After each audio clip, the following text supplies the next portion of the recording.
Let them talk if they want to. Talk don't bother me. I want the whole wide world to know that I love you so. And welcome to Let 'em Talk. I'm Paul DeRienzo. And I'm Miss Joanie. And we have an action-packed episode of Let 'em Talk this Tuesday. Our two guests are Alison Dundy and Paul Cooperstein, right? I got it right the first time. And we are going to discuss a very important case. We have his image behind us, as you can see. Some of you may know who Mumia Abu-Jamal is. Others may be hearing about him for the first time. We're going to be hearing the whole history. And we're also going to talk about an event coming up this weekend. Absolutely. And we're going to be talking about this incredible person who's been sitting in prison now for 25 or so years and is battling the death penalty in the state of Pennsylvania and has been declaring his innocence for years and has been at the heart of an international campaign. So for folks who don't know anything about Mumia, listen and get the whole story. For folks who know and are following the case, you can learn about what's going to be happening next few months. Some very crucial things are occurring. And Alison and Paul, thanks for coming. You're with a group called the Partisan Defense Committee, correct? Correct. And you have some posters. I like this poster here. Why don't you turn it around and show folks, and we'll get people up there. This is for the event that's happening. What event is happening? Why don't you start out by telling us a little bit about this event so we just get a date and time. It's a rally to free Mumia Abu-Jamal. It's the last of a series of rallies we've done, Chicago, Oakland, Los Angeles, and this Saturday at 3 o'clock at the Salem United Methodist Church on 129th Street, 2910 Adam Clayton Boulevard, starting at 3 o'clock. We kicked off this series of rallies in the hope that this would be a catalyst to the much-needed mass mobilizations that are needed to save Mumia's life. This case is at a critical time, and it's very important that we mobilize in the workplace, unions, community organizations, and in the streets, demanding his freedom, the freedom of an innocent man. Let me ask you, Paul, a little bit about your background. What are your credentials, so to speak, for understanding and knowing about the case of Mumia Abu-Jamal? How long have you been involved in working on Mumia's defense? Well, I've been working with the Partisan Defense Committee, PDC as we call it, for over 20 years. I'm a supporter of the Spartacus League. Sure. So you know the Partisan Defense Committee is a class struggle, legal, and social defense organization associated with the Spartacus League. We got involved in Mumia's case when he was barely known back in 1987. Rachel Wolkenstein and I visited Mumia in prison, then at Huntington, Pennsylvania. And starting the next year, we actually started doing rallies on his behalf, publicizing his case. We much literature about his case, pamphlets, leaflets,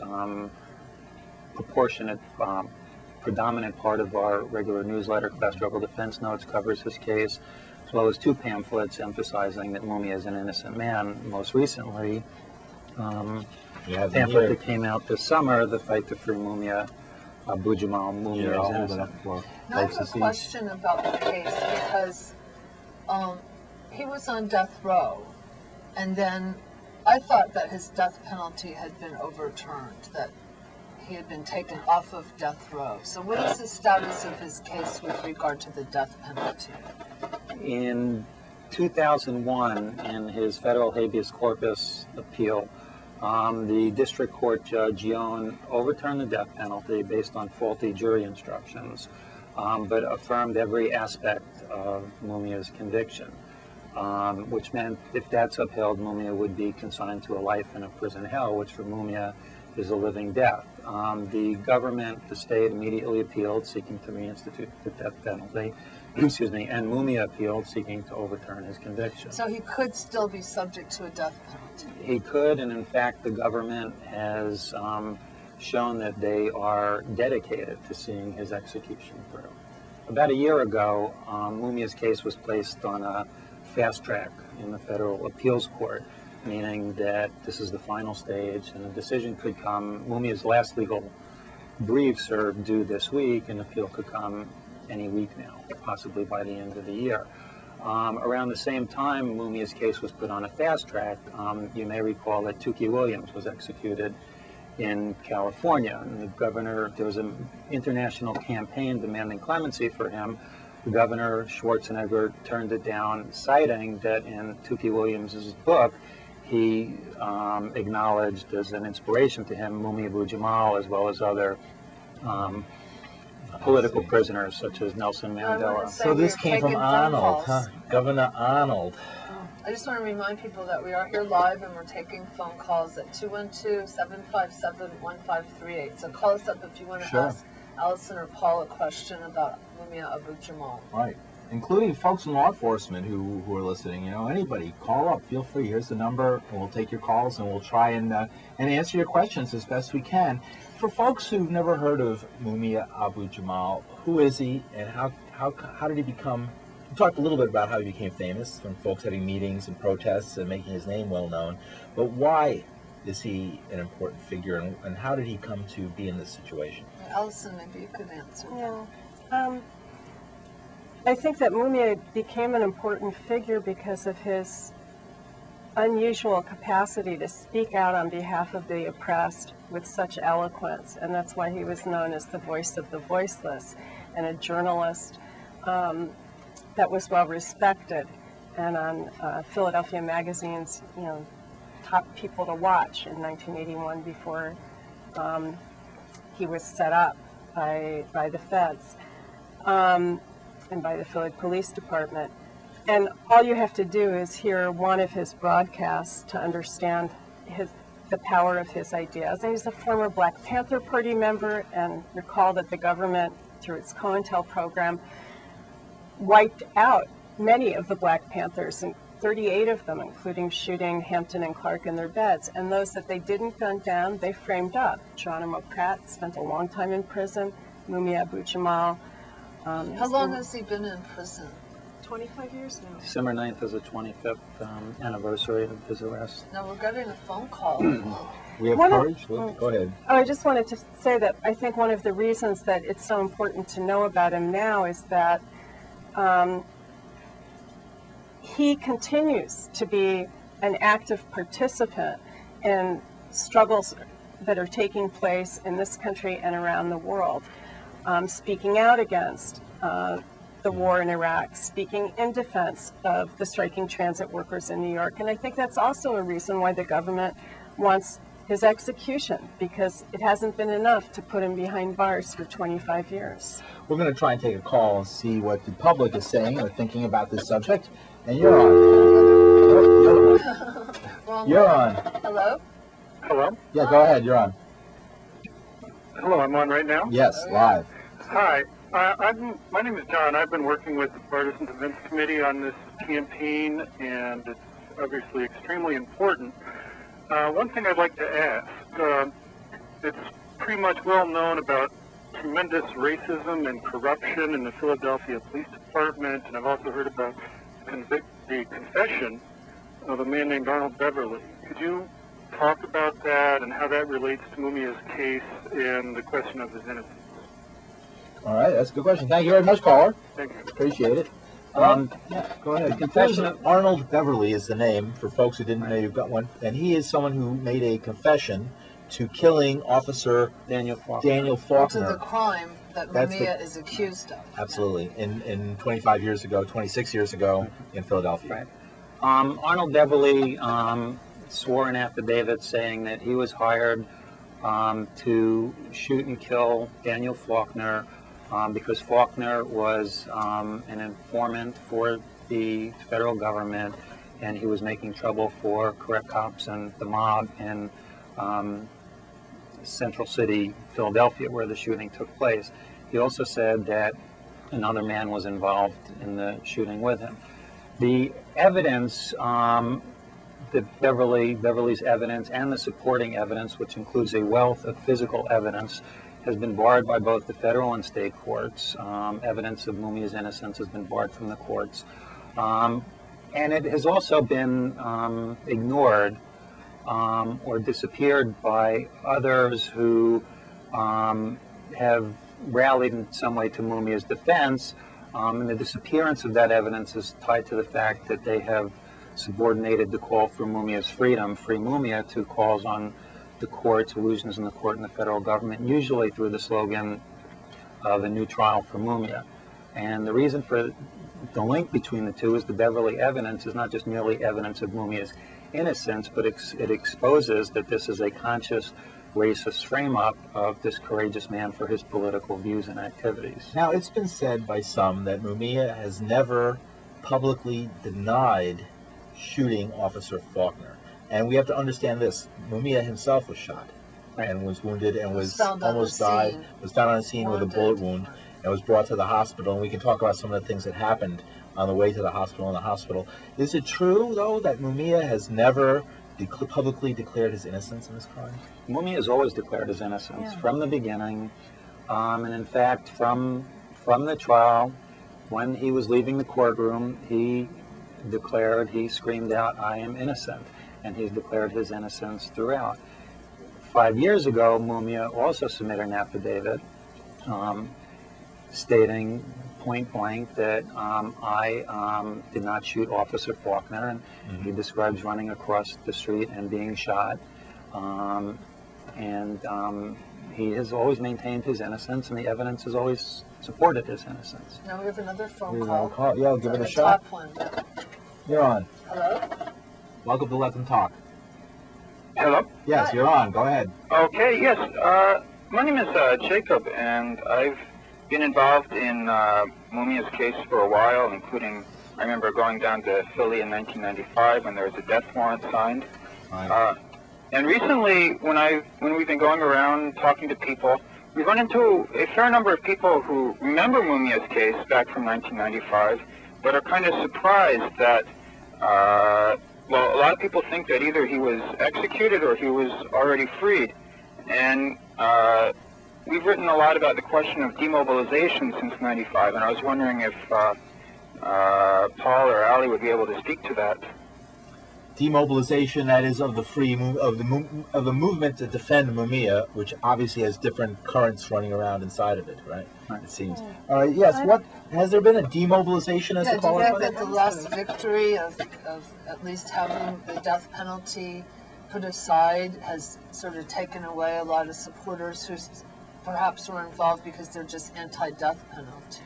Well, I think that some people felt that the urgency wasn't there when the death warrant was put aside. But I think that the fundamental reason that the movement was dissipated was confidence in the capitalist courts and finding justice in the court system. And that's why other organizations would raise the demand for a new trial, which is something that the Partisan Defense Committee and the Spartacus League do not raise. We say free Mumia Abu-Jamal. So that's when you say free him, do you mean just open the door and let him out, or that there should be some kind of process that would establish his innocence by re-adjudicating some part of the trial? Or well, this pamphlet on Mumia's innocence has the affidavits that prove the innocence. If you go and look at any of the police reports and the trial record, this is an open and closed case. So you're suggesting that if this were put in front of a judge, that he should rule, that's it, it's over, go home? Yeah. But I want to get back to that question of demobilization, because it's not simply around a slogan that, a whole movement demobilized for, a decade, basically from 1995 till 2006.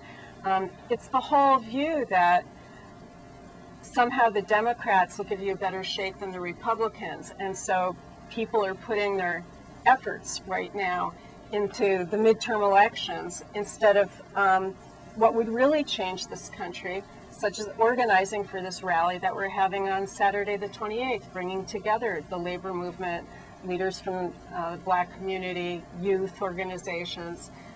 That kind of class struggle approach, independent from the Democrats, is what will be relevant. Because both wings, Democrats and Republicans, have wanted to wipe out Mumia's memory and the memory of the Panthers. Let's rewind, too, because it's interesting you bring that up, because in the last days of the Clinton administration, the president has a number of pardons he can make, and he made a whole string of pardons, as I remember. One that was glaringly missing from the list of people who were pardoned was out in, now I don't know where they're holding him now, in Missouri or in Minnesota, but Leonard Peltier, you know, and Leonard Peltier was not pardoned. But then other people who were like campaign contributors and others who had helped, Other interests. they were pardoned. So I can see why one would have some doubts in their mind about the perfidy of the government, of even the Democrats, when it came to something. Well, why don't like we run over the details of the event this Saturday, so that if anybody wants to go and get more information, this would be an excellent place to find out. Once again, Saturday, October 28th, 3 p.m., Salem United Church on 128th Street. It's 2910 Adam Clayton Boulevard at 3 o'clock. I did want to get back to the point about the courts and the evidence before a judge, because the evidence has been before judges. And it's not just Judge Sabo, but the evidence was before... Who was Judge Sabo? Just from Judge Sabo, the trial court judge who railroaded Mumia to death row. Before he died, he had the distinction of sending more people to death row than any other judge in the country. He was known as the king of death row, a prosecutor in black robes. I read shocking allegations on your website. It was an affidavit by a woman who claimed she had overheard him say a horrible remark. I'm not sure I can repeat it either, but the gist of it was I'm gonna fry the black person using the N-word. Well, that's the judge. So that's Judge Liberal Philadelphia, right? Well, the place where they bombed that building. So black people were excluded from the jury. Evidence of Mumia's innocence was suppressed. Witnesses were coerced into testifying falsely. But it's not just Judge Sabo. Mumia's case was rejected by higher courts, Pennsylvania appeals courts, Pennsylvania Supreme Court, federal court, that ignored their own precedents on legal issues that would have warranted Mumia be freed and the death penalty overturned. In federal court as well. Mumia's case shows that, as much as that of Geronimo Pratt, that the courts are not neutral institutions. They're part of the capitalist state. Who's Geronimo Pratt, for folks who might not know? A lot of people might not know who he was. Geronimo Pratt was a Black Panther Party leader in Los Angeles who was framed on charges of a murder that took place in Santa Monica, and he spent 27 years in prison before his freedom in the mid to late 1990s. There was evidence all along the government knew Geronimo could not have committed this crime because Geronimo was at a Black Panther Party leadership meeting 400 miles away, which was obviously heavily wiretapped by the feds, and they withheld the evidence that they had that he could not have been anywhere near where this murder happened. Right. So Mumia's case, like the case of Geronimo and other fighters for the oppressed, shows that the courts are not neutral institutions. They're part of the capitalist state, which are bodies, instruments of repression against working people to defend the rule, property, profits. Strong words.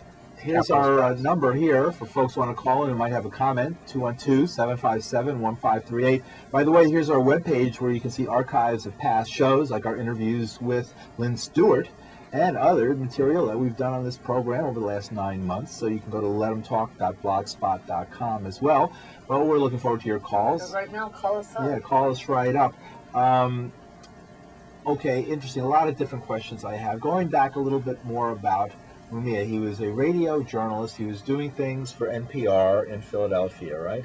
He was a member of the MOVE, or defender of the MOVE organization, supporter of the MOVE organization, and was involved as a young man in representing or working with the Black Panther Party in Philadelphia. He was one of the founders of the Philadelphia Black Panther Party when he was 15 years old. Right. Now he was just to correct me if I start going the wrong direction, but my understanding was he was a cab driver. He was driving his cab the night of the murder, the killing, or whatever, the shooting. We don't know really what happened at this point. He was parked. In his affidavit, I think he said he was having a sandwich or just, parked in an area where he was known to pick up fares. Right. And he heard shooting. Mm-hmm. And his brother was involved somehow, right? He looked up and his brother was involved in some way. Right. And Mumia ran across the street and was shot. Witnesses gave statement at the time that they saw men shoot away. The shooter flew away. Flee away, I'm sorry. That they saw people fleeing, the people who was the shooter wearing a green army jacket. Over five or six witnesses testified to that. The evidence is based upon the fact that the main witness for the police, Cynthia White, a prostitute who was coerced into testifying falsely and who probably wasn't on the scene, according to other witnesses who have testified, that only Mumia, his brother Billy Cook, and Officer Faulkner were there. So the chief witness, let's go back to that. That's interesting. The chief witness on the case was a local prostitute who obviously had a relationship with the police. She had been working in that area, had been arrested before the police knew who she was. Right. I just want to mention that we have another phone call when we get a juncture, so hang on the phone. Yeah, and the next part is interesting because one of the things I've read on your website is you come up with basically a police/FBI government hit conspiracy on Mumia. And that was at the heart of the story, rather than... No, on the policeman. On the policeman. On the part of the police? Corrupt cops with the mob. Against the policeman. This is according to Beverly's affidavit. This is Beverly's affidavit. At a time when at a time when it has been exposed that corruption was rampant in the Philadelphia Police Department, the three officers that formed the chain of command of Mumia's prosecution were all subsequently prosecuted and convicted or pleaded guilty to corruption. Right. And this is from the high up to the officer in charge on the scene, Alfonso Giordano, who played a key role in the early proceedings, didn't testify at trial, and resigned the day after Mumia was convicted, and a year later he pled guilty to corruption charges. Why would corrupt cops, the mafia, want to kill Officer Daniel Faulkner? Because they believed he was an informant for the feds. So he was an internal affairs. Right, honest cop. Now we have two phone calls. Interesting. All right, we're going to go and take the call. Talk to somebody. You're on. Hello? Hello? Hey, welcome. Hi. Hi, you're on. Welcome to Let Them Talk. Yes. My name is Victor. I've been watching the show, and I wanted to pose a question about the relationship of Mumia's case to the war on terror, the way that people are all being regimented, treated as guilty and proven innocent, the way that Mumia symbolizes what the death penalty is about.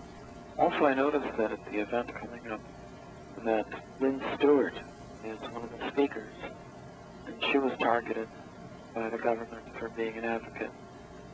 Were you watching 2 weeks ago when we had Lynn on? No, I'm saying that she was on this show 2 weeks ago, right before her sentencing. Yeah.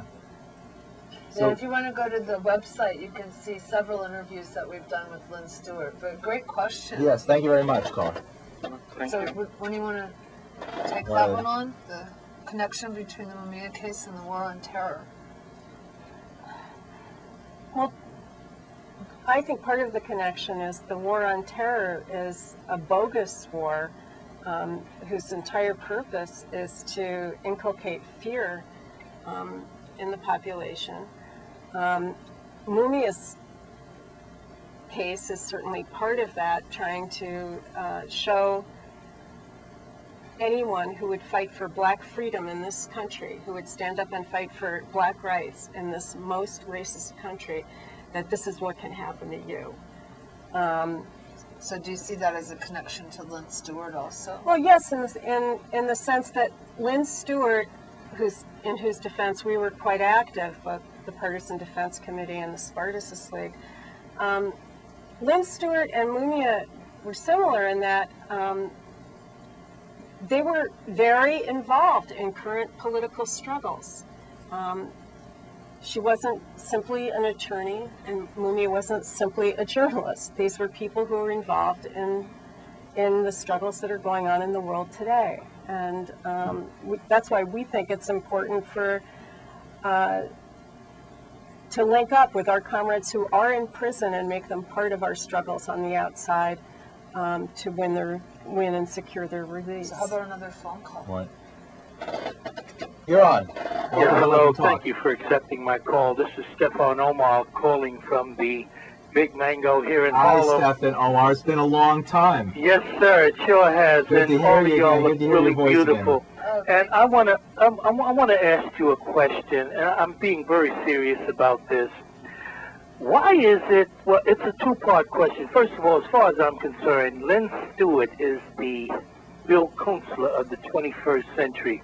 And it's sad when you think that here's a woman who has done so much for everyone's community here on this planet Earth, and they sentenced her to 28 months, I believe, in prison, and you have racist newspapers like the Daily News and the New York Post, which I wouldn't even use to line my garbage pail or my cat's litter box with. They still want her to have more time. When is enough enough? We have close to 3 million citizens in prison, another 10 million with a ticket on them. And I see daily abuse up here in Harlem, and I'm always out on the street, always fighting this, for lack of a better terminology, racist system that we're forced to live under. And what I'd like to know also, why isn't, getting back to Mumia, and we've raised a lot of monies for him to get a new trial and selling buttons and giving out pamphlets. Why is it that his brother hasn't come forward? He's the key to this whole thing. Why has he just gone underground and let his brother take this? We're running out of time, so we'll have to leave it with that. Thank you very much. Thanks for calling. Thank you, sir. Thank you, folks. Yeah, I hope you'll call again. Actually, Mumia's brother wrote an affidavit that is, again, in this pamphlet. We call it the Innocence Pamphlet. It has all the affidavits from Arnold, Eveleigh. How can people get this pamphlet? Well, the Partisan Defense Committee's website is www.partisandefense.org. That's easy. And why don't we tell about the details of the Rally, event this we have Saturday? 1 minute to go, so let's... 2190 Adam Clayton Powell Boulevard. It's October 28th, Salem United Methodist Church at 3 o'clock. I just want to stress the urgency of building now for Mumia's case. It'll take mass mobilizations, particularly mobilizing in the labor movement where there was social power that was demonstrated in this city when the transit workers went on strike last December and brought the city to a virtual standstill for 3 days. That's the social power that must be mobilized. That's the social power whose mobilization is smothered and counterposed to demands for a new trial, which means that Mumia's case can be fairly decided by judges without that mass mobilization that would send a message that Mumia's imprisonment for life or his execution will exact a social cost and social struggle in this society. Thank you very much. Thank We're you, coming Paul. to an Thanks, end. Alison. Thanks Great for having Paul us. having you. Cooperstein, Alison, Dundy.